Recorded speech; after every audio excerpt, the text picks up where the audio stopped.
구본영 칼럼, 중앙일보 인터뷰, 이헌익의 인물 오디세이, 자기 변혁 전도사 구본영 씨. 생각을 바꾸면 행동이 바뀌고, 행동이 바뀌면 습관이 바뀐다.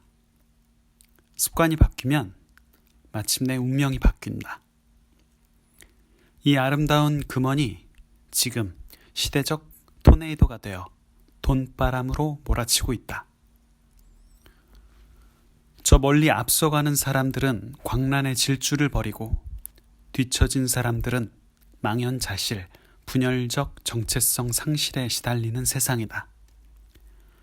볼만한 황금광 시대요. 가히 맹목적 신드롬이라 할 만하다. 바꿔버려.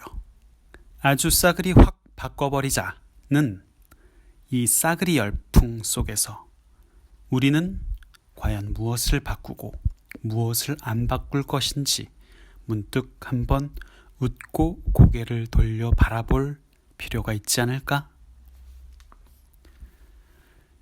예컨대 인터넷 시대에 거기 무관심하면 그는 바보요.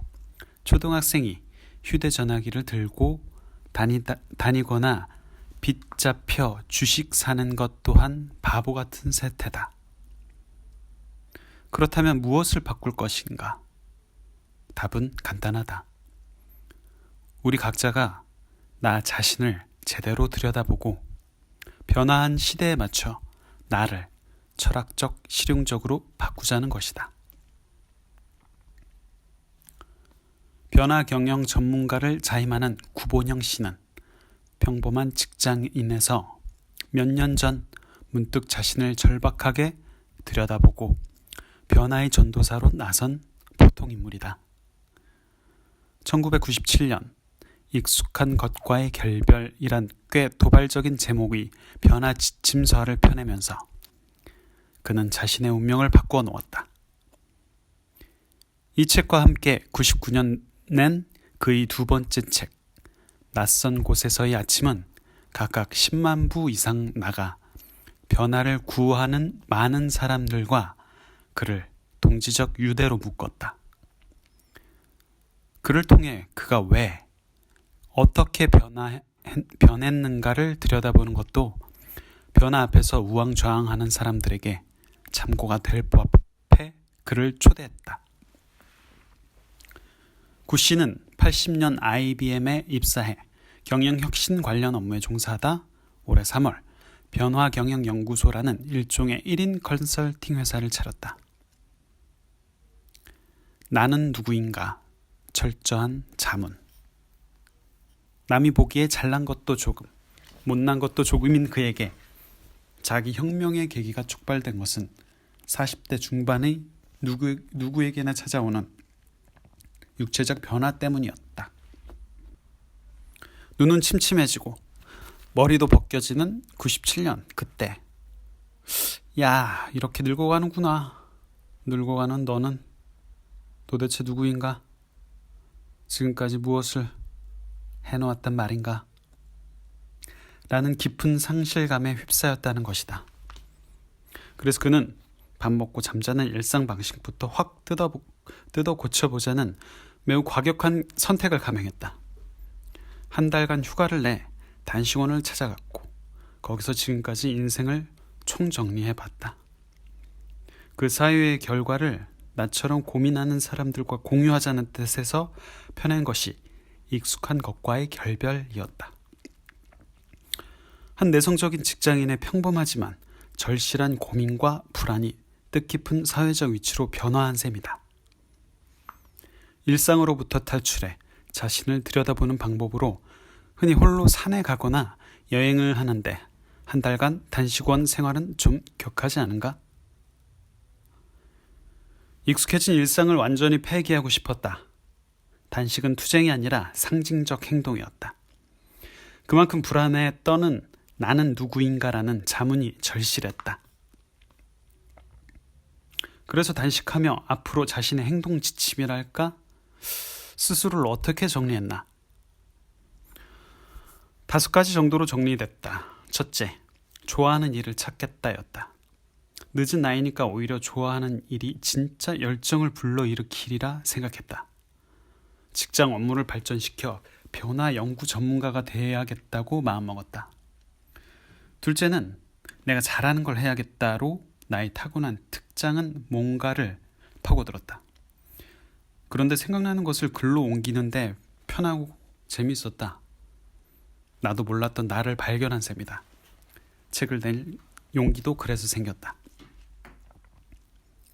그가 정리한 나머지 3가지는 좋아하는 일과 잘하는 것을 어떻게 생업과 연결할 것인가. 24시간인 하루를 나에게 22시간 뿐이라는 임의의 시간 개념으로 바꾸는 것. 그리고 변화 경영 전문가라고 스스로 이름 붙인 자신의 프로젝트를 끝까지 밀고 나가겠다는 것이다. 그 다짐으로 그는 첫 번째 책을 낸 후 IBM 경영혁신팀장이라는 명언과는 관계없이 자신의 전문적 정체성을 밝히기 위해 변화 경영 전문가라는 명함을 하나 더 만들어 남에게 주곤 했다. 하루가 22시간이라는 건 고정된 질서를 거부하는 착상인데 나머지 2시간은 어떻게 했나? 회사 일을 비롯해 이것저것 하면 하루가 그냥 빨리 지나갔다. 그래서 아예 2시간은 떼어내 내 시간으로 만들자는 생각이었다.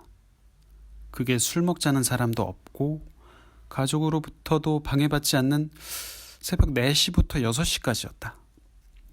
그 시간에 생각을 정리하고 글을 쓰고 책을 읽었다. 이건 남에게도 꼭 권하고 싶다. 일찍 일어나려면 전날 밤에 시간 낭비가 자연히 줄어든다.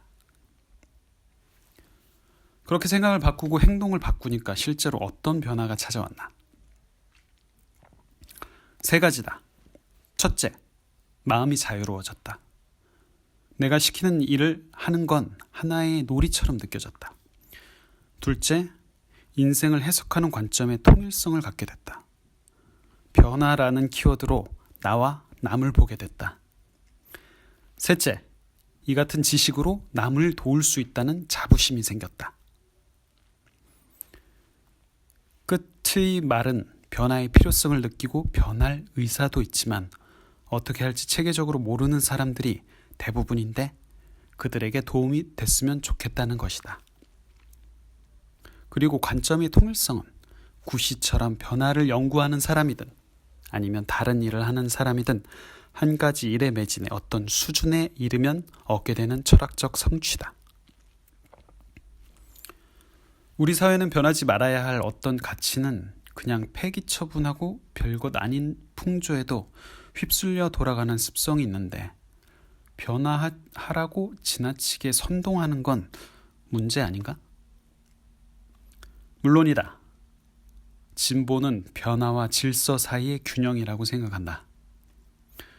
환경 파괴 시대에 환경 보존을 외치는 것은 그 자체가 변화다. 아날로그와 디지털의 공존이 필요하다. 만일 쇼핑 행태가 전부 사이버로 간다면 물건을 구매할 때 여행과 데이트, 몸으로 느끼는 즐거움 등은 모두 사라질 것이다. 그게 가능하겠는가? 내가 변화하자는 것은 고정된 질서, 낡은 기득권 따위에 안주하거나 자신을 비하하거나 과장하는 그런 현재성을 떨쳐버리고 자신의 정체성을 창조하자는 것이다. 사람에 따라 능력과 조건이 다른데 저 사람이 저렇게 변하니까 너도 그렇게 변하라고 강요하면 괜한 사람을 망치게 할 수도 있지 않을까? 바둑을 둘 때 그냥 가장 좋은 수가 뭐냐는 말은 성립이 안 된다. 어떤 국면에서 가장 좋은 수가 뭐냐고 할 때 말이 된다.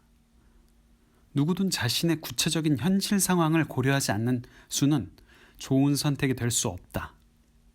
자신 처한 환경을 과학적으로 철저하게 살피는 게 변화를 위한 첫걸음이 된다. 사실 변화는 시대에 잘 적응하는 것은 초보적 변화다. 차원 높은 변화는 자기를 창조하는 게임에 이길 수 있는 환경을 남이 아닌 내가 만들어가는 과정, 바로 그것이다. 이헌익 본집 편집위원.